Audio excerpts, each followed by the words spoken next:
is there anything that you can think of off the top of your head that skinny people don't know about fat people? Just want to bring that back real quick that you could think of. Oh, bro. You got one? Won't catch me slipping if I'm actually thinking you're acting different. Manic, spitting sounds of manic depressing. Going through. I don't know if this one, I even want to say it because it's embarrassing. Fucking. I'm sorry. No, I'm sorry.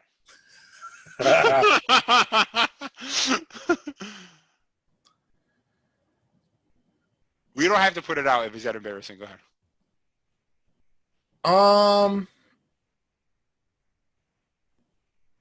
I mean, you know what? You know, I mean, that. Let's be real, bro. Okay, let's be real. When you be real, I get scared though. Well, go ahead. No. And this is a common one that I think people know, but I don't think people realize like how insane it is. The sweating. Oh, we kind of touched on the sweating when we talked about getting dressed and shit like that. Yeah. No, it's the worst. Yeah, and because it takes very little to get a lot of sweat going. Yeah. You know what I mean? It doesn't take a whole lot to really start sweating. Skinny people will never understand how uncomfortable the summertime is for fat people. Right.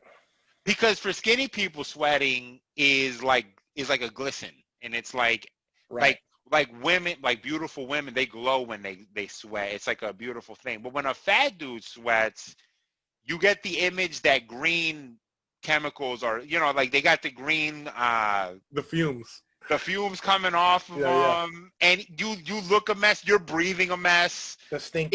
It's all bad. Everything is bad when a fat dude starts sweating. Yeah, here's the difference, because usually when a skinny person sweats, there's some sort of like exertion going on, right? There's some sort of like reasonable excuse why they're sweating. Yeah. Legit, if you're big, like if I'm trying to get ready for something nice, I will sweat for no reason. I stay in front of an air conditioner when I'm getting dressed. Yeah, and it don't stop, because there's almost like your body also has like almost like, when you're getting ready for, like, let's say if I'm getting ready for a wedding, right? I'm going to wear a suit. So you're ready. So, okay, when you're fat, your core temp is you're hot. You're just rivals the earth. Yeah, you're generating a lot of heat. Yeah. Right? So imagine being in the oven and then putting a jacket on in the oven. That's what the suit does. Essentially what it is if you've ever watched Chernobyl. Did you see Chernobyl? Yes, I did. No, I haven't seen the show, but I know. Oh, my God. You got to watch that show. All right. Yeah. They build so in the show, what happens is what a meltdown is, but people don't know what a meltdown is, I don't think. A meltdown happened because they were pouring boron on top of this fire that was going. But because the boron was now on top of the fire, it was superheating and melting down through the concrete. And that is essentially our core temp is without the boron. And then once you put the sand on top of it, our core temp now raises as we put a suit on. And we're having a meltdown now in real time. Right. Yeah, exactly. So yeah. And I mean, think about it. I could be skinny, right? I could be skinny, but I'm fat. So and what I mean by that is, like, I have the potential to be 100. All right, let's say I'm 350. Let's say I had, like, my normal, like, healthy weight would be what, like a 180, maybe. So you gotta think about all that extra weight just being on top of you. So you're sweating for two reasons. You have more insulation, and you have more weight on you. So anything that you do is more exertion, correct, than it would be if you were skinny. Right? I just put a suit on top of a weighted parka. You know what I mean? Exactly. Is essentially what you just did. You're going to be burning calories, right? Correct. You're going to be burning calories. So you doing that just makes your body like sweat, like all of it. So here's the thing: when it comes to sweating, and there's people who are skinny who have like sweating issues.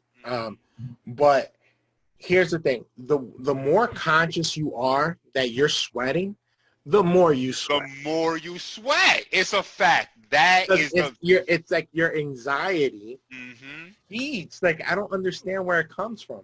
Correct. And dude, I was surprised. This was one of the most embarrassing things that ever happened to me.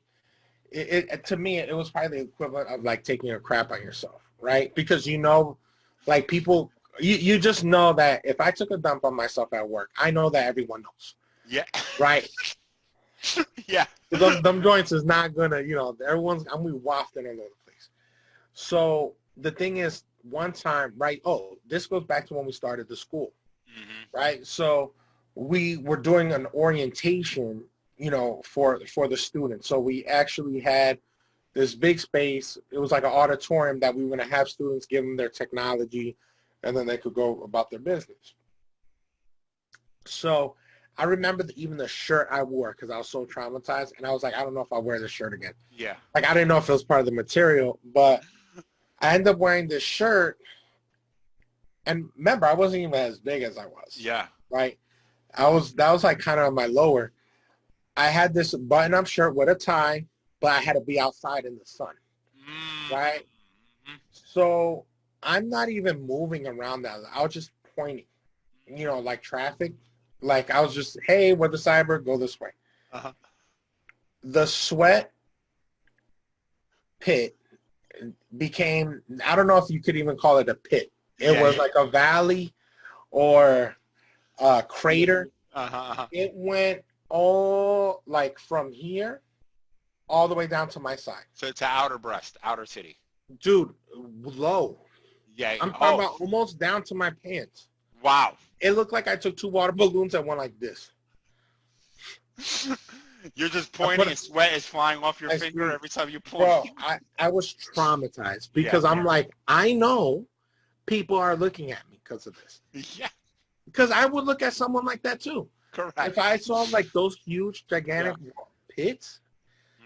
So then like, I was like, but the thing is that, and nobody else was doing like that because like no one had that weight. Everyone's just like, they're doing whatever. They're like, oh man, it's hot in here.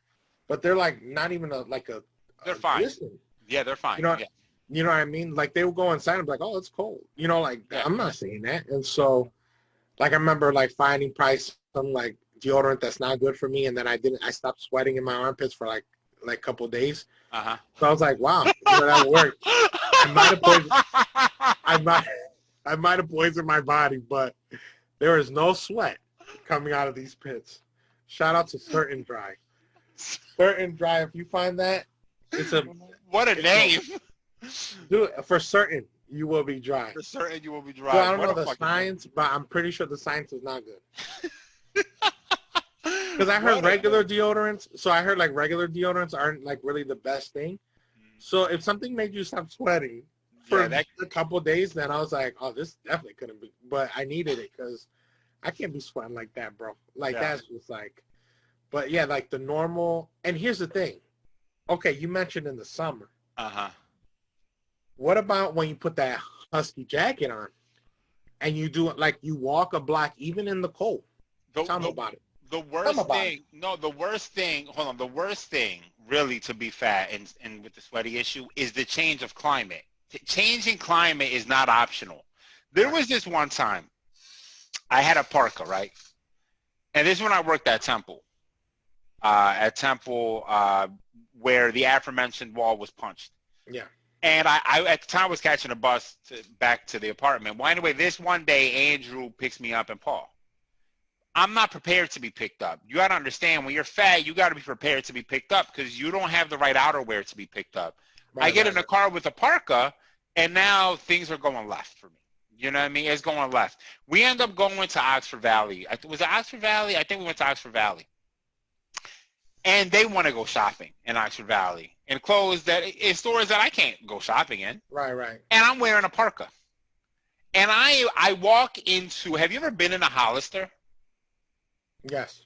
They keep the temperature at Hollister uncomfortable. Uncomfortable, 90 to 95 easy, humid, because they want you to think you're at the stupid beach. Yeah. And fat people don't want to ever feel like they're at the beach unless they're at the fucking beach because, again, I'm wearing a parka. I red-faced. Paul and Andrew walk up to me, and they start dying laughing because they think I'm going to have a heart attack. I am face red sweating. I take the parka off and put it over my arm. Well, that's not a good option. Why is that not a good option? Well, now my arm is dripping sweat. Yeah. My arm is hot. My arm is at 150 degrees. My body is at 100. I'm ready to die now. Changing climate is no longer an option when you're fat. Yeah. You know what I mean? If you go from AC to outside, you're fucked. If you go from outside in the winter to indoors, you're fucked because you're wearing a jacket and you're fucked. You have a jacket naturally without a jacket. You know what I mean? And indoors is not prepared to really. Yo, to and really, you know it's crazy that you mentioned that because like people like they're like, yo, you're gonna go outside without a jacket. I'm like, yeah, I'm gonna go outside without a jacket because I'm only going to my car. So I could be cold for this 20 moment. seconds, like 30 seconds, 40 seconds. Yeah. I could be cold for that amount of time, and then I get in my car, and then I'm fine. Yeah. If I wear that jacket, though. Not to mention, you're already fat, and now you got this big fat jacket on, and you in this car, you looking like the Missy Elliott trash bag. You know what I mean? That's another thing. Super duper fly my ass. Yeah. Our jackets take up a lot of real estate, bro. Lots of real estate. A lot of real estate. So put it this way: when I work out, I have a yoga mat here, right? But it's not long enough because I have to be obscenely tall, obviously. Right. So I have a hoodie, an old hoodie that I don't use anymore, that I put down in front of the yoga mat because it's massive. You know what I mean? And it's almost its own yoga mat at this point. You know what I mean? Talking about taking up real estate. You know what I mean? Like, it's just an option I have. You know what I mean? Like, sweating. Sweating is the worst thing for fat people. I knew this dude who I will not say his name, but my City Blue friends will know exactly who I'm talking about, who had a condition called hyperhidrosis, which caused him to sweat. And he was also fat. And that is unfortunate. That's the curse. That's the worst. That's your worst case possible. You know what I mean? That's the worst possible situation to be in because you're already fat and you can't stop sweating. And now he used to wear a thermal. It'd be 25 degrees outside, and he have a thermal on, sweating profusely, hands wet. Yeah. Wet. You just slap icicles into your grill. Yeah, that hyperhidrosis, that's usually like people who got like who always have them sweaty palms. Correct. Yeah. And it's a neurological problem. You know what I mean? But because he's fat, everyone's just gonna assume it's because he's fat. You know what I mean? Is it hyperhidrosis or hyperfatosis? We don't know. You know what I mean? Yeah. But that's the world we live in. Being fat and sweating is the worst thing because every negative connotation that comes with it, it makes you feel like shit when you're sweating. Yeah. You feel like you stink. No question, when you start sweating, your shirt comes untucked too. But you can't. All these things happen at one time, and you now look disheveled. You're sweaty. You can't help it. You can't help it. You know what I mean? This time of year, I'm over the summer. Again, unless I'm at the beach, I don't want to feel like I'm at the beach. Yeah, I mean, this summer is kind of pointless, right? Because like you can't go nowhere. No, I was just hot. I was just hot. Yeah, I was just hot. Yeah, and the mosquitoes, the mosquitoes come at you. You know, like for what? Yeah, you overutilizing napkins. I'm here sweating, trying to do podcasts. Yeah. For what reason? For what did I deal? What did I deal with this for? Right. It's I mean, the summer's rough for big people. Yeah, it's impossible. Because you're worrying about taking your shirt off at the pool or the whatchamacallit. And then you got stupid skinny motherfuckers who be like, come on, man, no one cares. Take your shirt off. Bitch, I care. What are you talking about? No one cares. I care. Yeah. You know what I mean? I give a fuck. Don't tell me to take my shirt. Calm down, Terry Crews. Yeah, cool out, skinny person with your regular shaped body. That does regular shit when you jump. If you jump or go on a run, your body stays in one place. Yeah. You know what I mean? When I run, there's moving parts. Yeah. No. And I think that's the thing, too. Like, you think about, like, when you make plans, part of that, you're like, I want to sweat through whatever clothes I have. Yep. And how long, what is going on in that day? Can I be that disgusting all day? Correct. Right? You're going to sweat through your clothes and, you get that white, saltine crust, on your shirt. Like, you can't be doing that every day. No, you can't be doing that. You can't be doing It's not good for your self-esteem, honestly. Oh no. What's your thing about Yo. Won't catch me slipping if I'm actually thinking you're acting different. Manic, spitting sounds of manic depressants going through.